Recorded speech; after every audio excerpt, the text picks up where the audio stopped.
G'day, my name is Felix. Welcome to my little corner of the back rooms. Today we're checking out more of the Knee Deep in Love demo.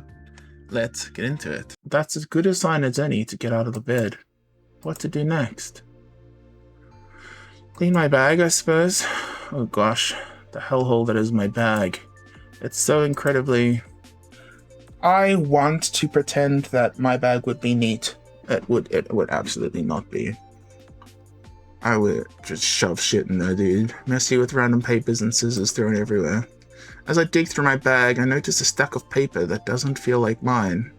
Oh, are they Riley's? What the? I hold it up for me to meet my eye. I pick one up. It's a beautifully detailed study of a tree. Another is a sketch of a hand. My memory flashes back to yesterday, crashing into Riley in the hall, the beautiful fluttering snowstorm of his sketchbook pages, me scooping up my things in a frantic, embarrassed rush. Oh no, I took his drawings!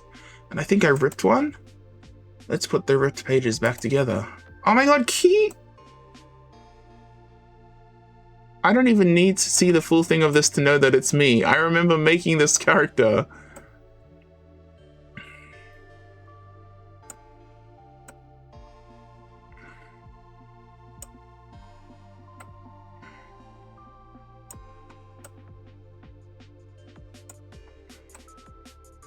Where does this one go? Here? That one goes there. That one there. There we go. I stare at the repaired drawing in my hands. It's me? Oh my god. I thought yesterday was our first meeting. He must be taking portraits of people around the campus, though I don't see anyone else but me. How flattering. Okay, let me check my phone. Ah, that Brutal Honesty account again. I open the app and navigate to the Brutal Honesty profile, scrolling through the most recent post. My favorite piece of art is looking a little smudged today. Someone should really teach those other brushes to keep their distance. Huh? Saw my person talking to another artist today. The composition was all wrong. The frame was all wrong. Sometimes you just have to crop the distractions yourself. Someone took a nasty spill. If I find out who let that obstacle in their path, we're going to have a very serious conversation about workplace safety. I stop scrolling, a cold feeling settling in my stomach. I keep going further back. Fed the neighbor's yapping dog a special treat. The silence is so much more melodic. What the fuck? There's a particular kind of high you get from watching something beautiful break. A pity most people are too fragile to appreciate the art in the collapse. The city's pigeon population is getting out of hand. Started a new hobby. Pest control with a pellet gun. It's all about the precision. Sometimes I put out food laced with antifreeze, just to see which alley cat is the smartest. Spoiler, none of them. Not the cats, dude! This account had so many followers, and for what? People are replying to the post, acting similarly to Brutal Honesty. Maybe even looking up to him. An odd feeling settles on my stomach.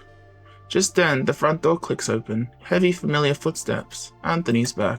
I shuffle out of my room, the disturbing pose still fresh in my mind. He's standing by the kitchen counter, his gaze immediately landing on the full, untouched plate of food he'd left me this morning. You didn't eat. My bad, dude. It's not a question. His voice is flat, but I can hear the edge of disapproval. I, got distracted. Haven't eaten yet. He glances at the clock on the microwave. 12:47. His eyes narrow slightly. It's almost 1. Your body needs fuel, not just whatever that is on your phone. He doesn't wait for an answer. He walks to the fridge, pulls out ingredients, and starts moving around our small kitchen with a quiet, practiced efficiency. The silence stretches, filled only by the sizzle of butter in a pan and the rhythmic chop of a knife. 10 minutes later, he slides a plate in front of me at the small table, a perfectly cooked omelette and a slice of toast. Then he puts down an identical plate for himself and sits across from me. Eat. Yes, sir. Thanks. Anthony shrugs and tucks into his own meal without another word. I take a bite. It's delicious, fluffy, and perfectly seasoned. This is really good.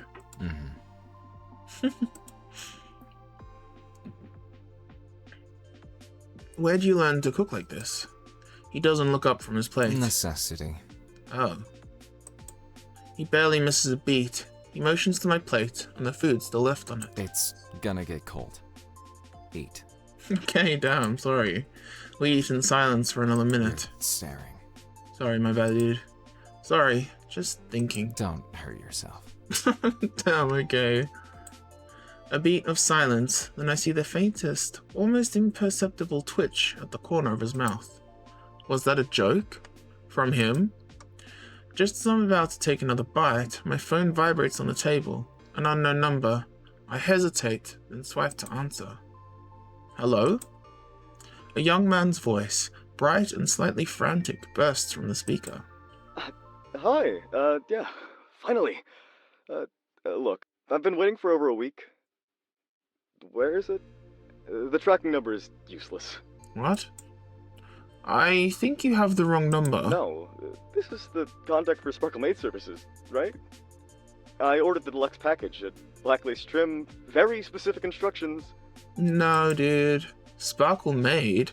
No, this is just my personal number. You've got the wrong person. I don't own a maid outfit, and I definitely don't sell them. There's a pause on the other end. Wait. Seriously? My bad.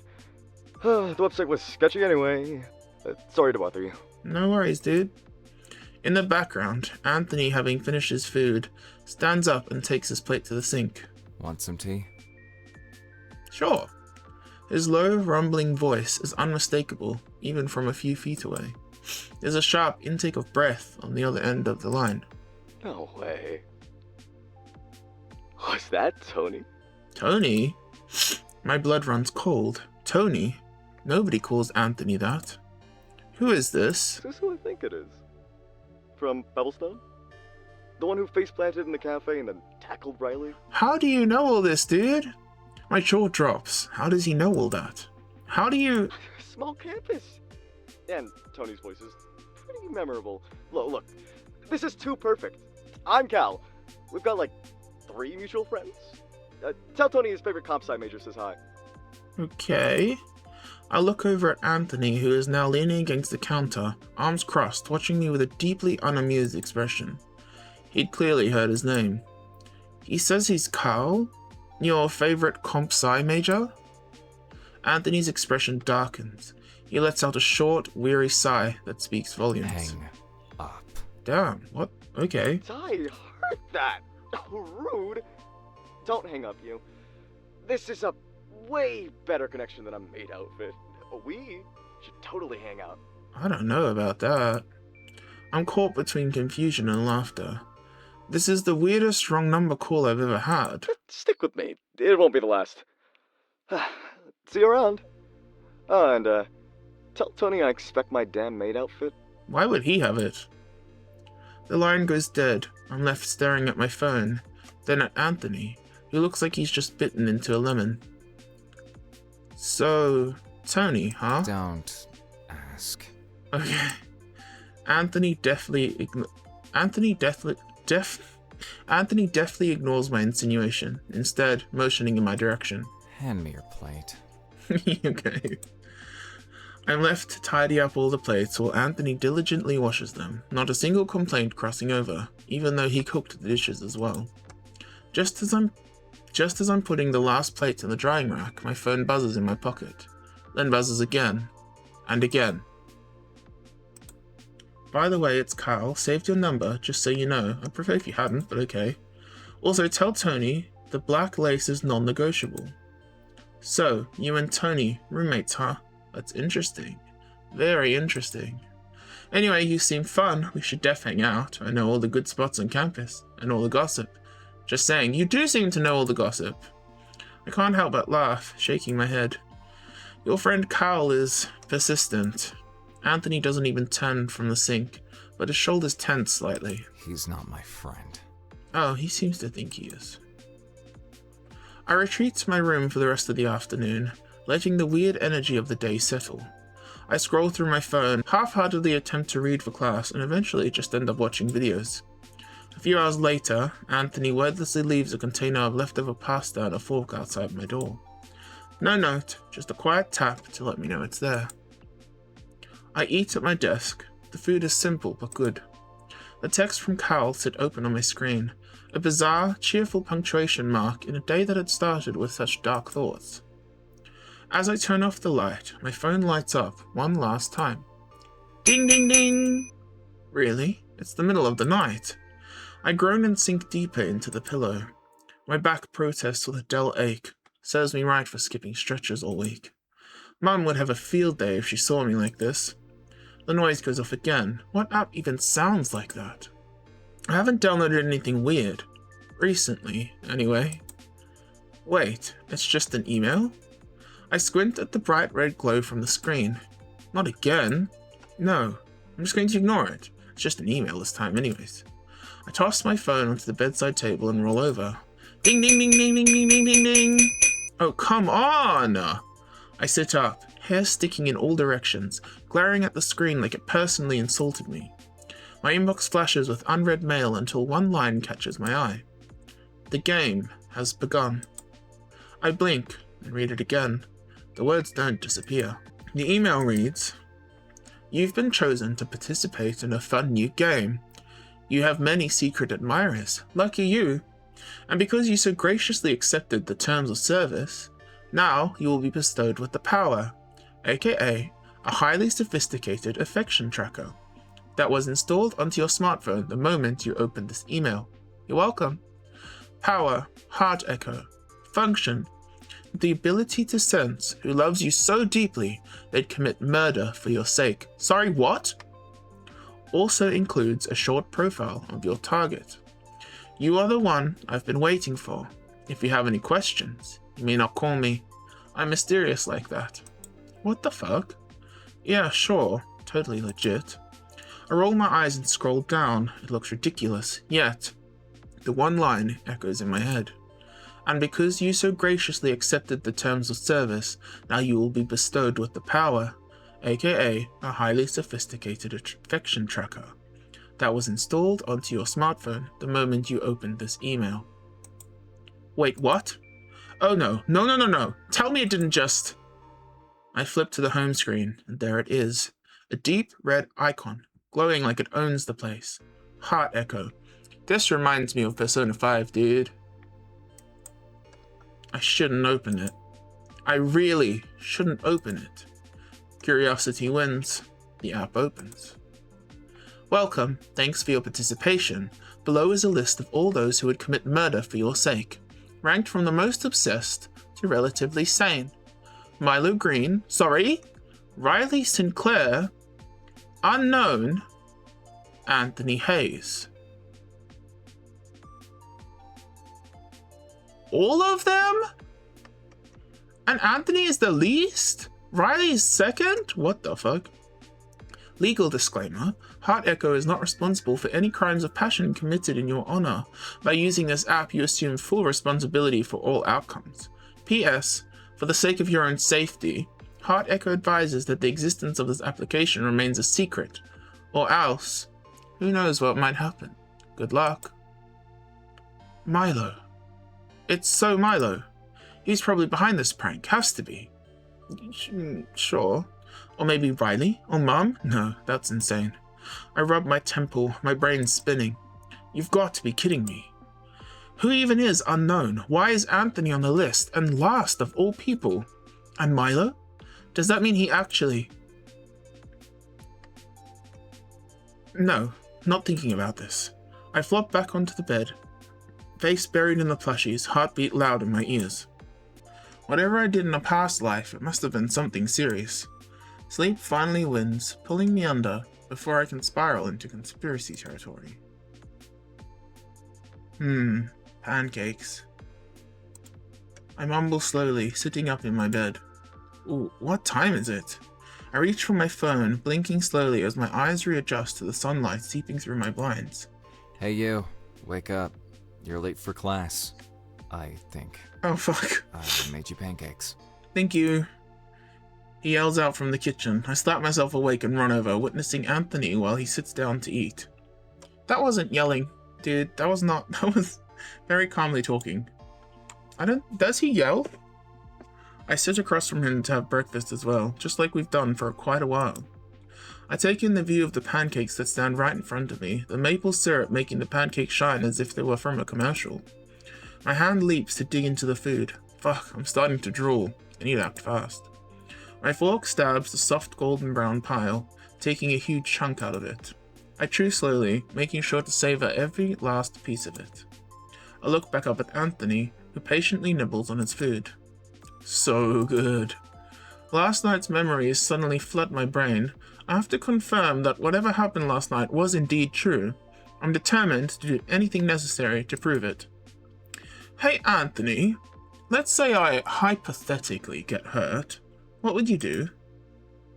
Anthony pauses mid-bite, his fork hovering in the air as his dark eyes shoot up to meet my unnerving gaze. His expression is almost unreadable for a couple of seconds. To my own surprise, he just smiles. The corner of his mouth twitches at my words. Is he enjoying this? It depends. What are you talking about? Let me think. Physical, emotional? Someone saying your outfit's fugly? I think that would be emotional pain. My shoulders tense up at his response. I awkwardly chuckle, trying to play off what I said as a joke. You know, silly questions. I don't like violence, but if it happened, I'd make sure they regret it. I see. I'm sure it'll never happen, though. Right? Yeah. Sure. I see the room slowly close in on me, breathing becoming more of a struggle as the seconds pass. I feel the air running out of my lungs as if I were choking. I manage to cough out an anxious chuckle, my fingers gripping at the tablecloth.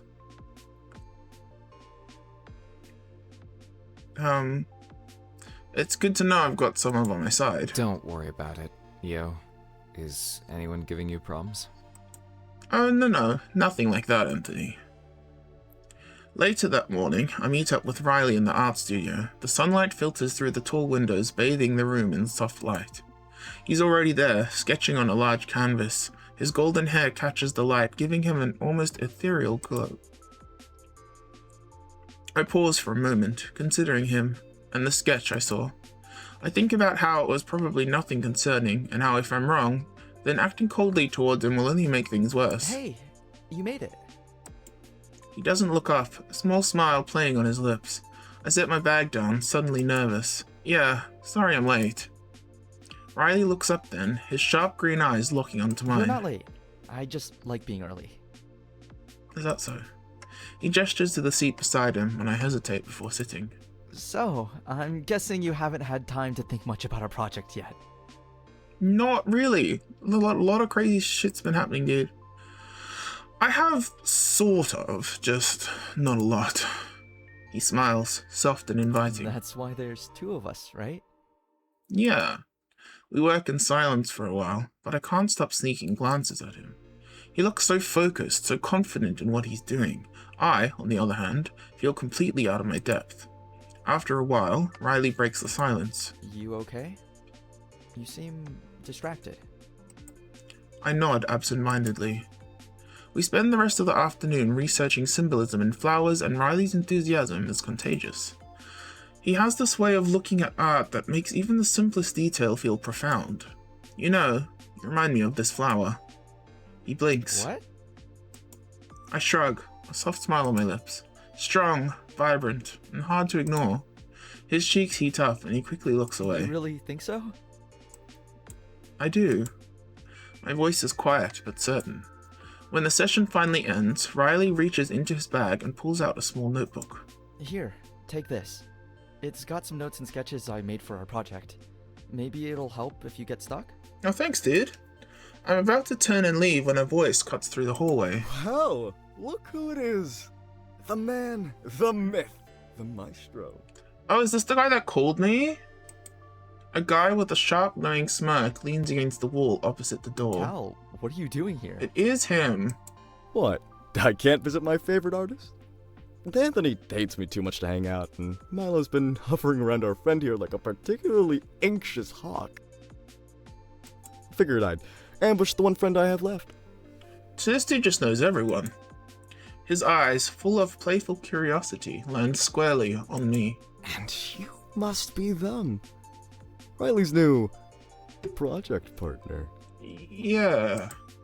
He says the last two words with a teasing lilt that make Riley blush.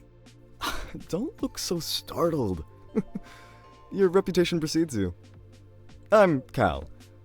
We sort of met over the phone. Yeah, kind of. The wrong number call, the maid outfit. It all clicks into place. I'm 2 steps ahead of you, dude. Right, the deluxe package. See? You remember. Anyway, I won't keep you. Just wanted to finally put a face to the name. See you around. See ya. With a final wink, he pushes off the wall and saunters down the hall, leaving a slightly flustered silence in his wake. Sorry about him. He's, a lot. He's certainly a character. It's okay, he seems interesting. Yeah, interesting. That's the nicest way I can put it. The day passes in a blur, my classes offering little distraction from the chaos spinning in my head. By the time classes end, I'm exhausted but still restless. My phone buzzes with a call from Milo. Hurriedly, I pick it up. Park again? You seem off lately. I've had a lot on my mind. Sure, usual spot. Under the soft glow of the streetlights, Milo is already waiting on the bench when I arrive. He has a cup of coffee in one hand and his usual lopsided grin on his face. You look like you haven't slept. His tone is teasing, but his eyes are full of concern. Thanks, just what I needed to hear. He chuckles, but the humor quickly fades. Seriously, you. What's going on? You've been distant. Just this weird app on my phone. Nothing too crazy. I glance at him, my heart sinking. Milo has always been able to read me too well, and now, with the app's result fresh in my mind, I feel like I'm walking a tightrope. How am I supposed to act normal when he is literally ranked at the top of the list of people willing to kill for me?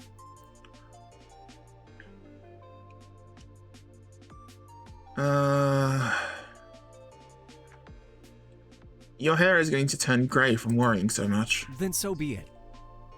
You sure you're alright? I fight to look normal, dredging up a soft smile from the depths of my heart. Yeah, fine. Just school, you know, the usual. Milo studies me for a long moment, then nods slowly. If you say so. I do. The silence that follows is almost comfortable, save for the nagging thoughts in my head. Finally, I blurt out. Milo, do you think it's weird to, I don't know, do extreme things for someone you care about? His brows furrow. What kind of extreme things are we talking about? Oh, you know, just casual murder. I hesitate. Like, fighting for them, protecting them, that sort of thing. Milo's expression softens and he leans forward, resting his elbows on his knees. I think if you care about someone enough, you do whatever it takes to keep them safe. That's not weird. That's just love. Right. The word hangs in the air between us, heavy and unspoken for so long that it almost feels foreign. My chest tightens and I look away, staring at the darkened trees. Right. Love. Milo straightens, his gaze still fixed on me. You. Is there something you're not telling me? I sigh and shake my head. It's nothing, just a lot on my mind. Okay. His voice is quiet, but his eyes tell me he doesn't believe me. When I arrive home, I immediately look through my notes, not on subjects I have to study, but about the 4 people listed in the Heart Echo app. I know I shouldn't play into it. Clearly it's an elaborate scam, or some wild attempt to steal my data. But, seeing everyone's name on there, and how detailed the information is, I can't help myself. Murder, though. Is it really possible for them to do such a terrible thing? Only one way to find out. I cross off the unnamed person and try to focus on the others. Milo, my protective childhood friend. Riley, the shy project partner. Anthony, my closed-off roommate. The name that intrigues me the most is... Oh.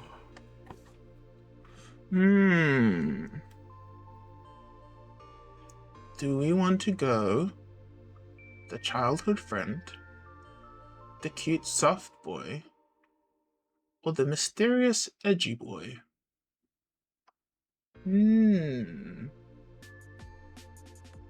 Let's go cute soft boy. Riley.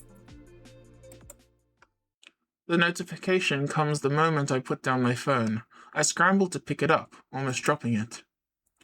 Milo Green, threat level reduced. Riley Sinclair, threat level reduced. Anthony Hayes, threat level reduced.